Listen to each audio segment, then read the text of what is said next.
RC Cooper बनाम भारत संघ 1970। Bank राष्ट्रीयकरण का ऐतिहासिक मामला। पृष्ठभूमि एवं मुख्य मुद्दे, बैकग्राउंड एंड की इश्यूज। 19 जुलाई 1969 को केंद्र सरकार ने बैंकिंग कंपनियां, अधिग्रहण और हस्तांतरण अध्यादेश 1969 जारी कर 14 प्रमुख निजी बैंकों 50 रुपए करोड़ प्लस जमा का राष्ट्रीयकरण किया। RC Cooper, bank of Baroda के निदेशक सहित प्रभावित हितधारकों ने सुप्रीम कोर्ट में याचिका दायर की।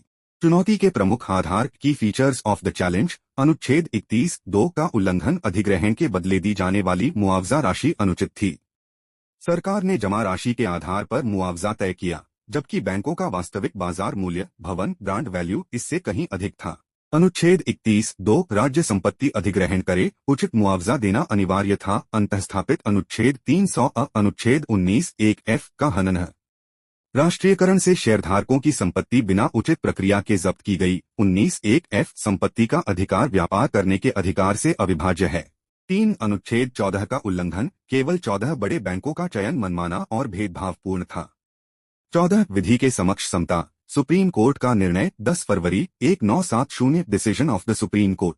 11 न्यायाधीशों की पीठ ने 6-5 के बहुमत से राष्ट्रीयकरण अधिनियम को असंवैधानिक घोषित किया। मुख्य तर्क, मुआवजा बनाम कीमत। न्यायमूर्ति ए ने स्पष्ट किया कि अनुच्छेद 31(2) में मुआवजा शब्द का अर्थ वास्तविक बाजार मूल्य, जस्ट इक्विवेलेंट से है।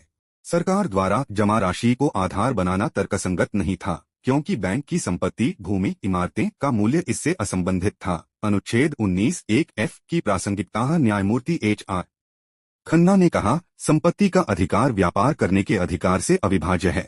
बैंक शेयरधारकों का व्यापार बंद होना अनुच्छेद 19(1)(g) का भी उल्लंघन था। 3 वर्गीकरण अतार्किक, केवल 50 रुपए करोड़ प्लस जमा वाले बैंकों का चयन युक्तिसंगत आधार नहीं था, क्योंकि छोटे बैंक भी आर्थिक विकास में समान भूमिका निभाते थे। निर्णय का तात्कालिक प्रभाव। 1 राष्ट्रीयकरण रद्द। अदालत ने अधिग्रहण को रद्द करने का आदेश दिया, परंतु जनहित को देखते हुए इसे तुरंत लागू नहीं किया। 2 संवैधानिक संशोधन। सरकार ने 24वें संविधान संशोधन 1971 द्वारा अनुच्छेद 31(2) में मुआवजा की जगह राशि शब्द जोड़ा, ताकि न्यायालय मुआवजे की राशि की समीक्षा न कर सके। 3 पुनः राष्ट्रीयकरण। 1970 में ही संसद ने नया बैंकिंग अधिग्रहण अधिनियम पारित किया, जिसमें मुआवजे का आधार बदल दिया गया। दीर्घकालिक प्रभाव। भारतीय संवैधानिक कानून में मील का पत्थर। 1 संपत्ति अधिकार की सीमा है। यह मामला संपत्ति के अधिकार, अनुच्छेद 31 और सरकारी अधिग्रहण शक्तियों के बीच संतुलन का अंतिम प्रमुख केस था, जिसके बाद 1978 में 44वें संशोधन द्वारा इसे मौलिक अधिकारों से हटा दिया गया। 2 न्यायिक समीक्षा का विस्तार। अदालत ने स्पष्ट किया कि संवैधानिक वैधता की जांच में न्यायालय यह देखेगा कि कानून का प्रभाव मौलिक अधिकारों को कैसे प्रभावित करता है, न कि केवल उसका औपचारिक स्वरूप। 3 सार्वजनिक हित बनाम निजी अधिकार। न्यायमूर्ति JC शाह का अल्पमत विचार, राष्ट्रीयकरण जनहित में है। बाद में बैंकिंग अधिग्रहण द्वितीय मामले 1980 में बहुमत का आधार बना। निर्णय की प्रमुख उक्तियां। 1 न्यायमूर्ति रे अनुच्छेद 31(2) में मुआवजा शब्द का अर्थ है संपत्ति के बाजार मूल्य के बराबर न्यायसंगत मुआवजा। यहां सरकार द्वारा दी गई राशि इस मानक पर खरी नहीं उतरती। 2 न्यायमूर्ति HR खन्ना है।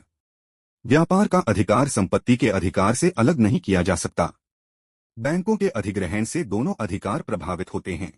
वर्तमान प्रासंगिकता। संपत्ति अधिकार। 44वें संशोधन के बाद संपत्ति का अधिकार अनुच्छेद 300 में एक कानूनी अधिकार है, परंतु इस मामले का सिद्धांत भूमि अधिग्रहण कानूनों जैसे लार अधिनियम 2013 में न्यायसंगत मुआवजे के लिए प्रासंगिक है।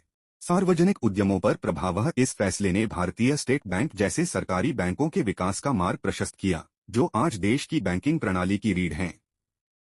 निष्कर्ष। आरसी कूपर मामला भारतीय संवैधानिक इतिहास का एक महत्वपूर्ण मोड़ था, जिसने सिद्ध किया कि सार्वजनिक हित के नाम पर निजी अधिकारों का अनियंत्रित हनन नहीं हो सकता।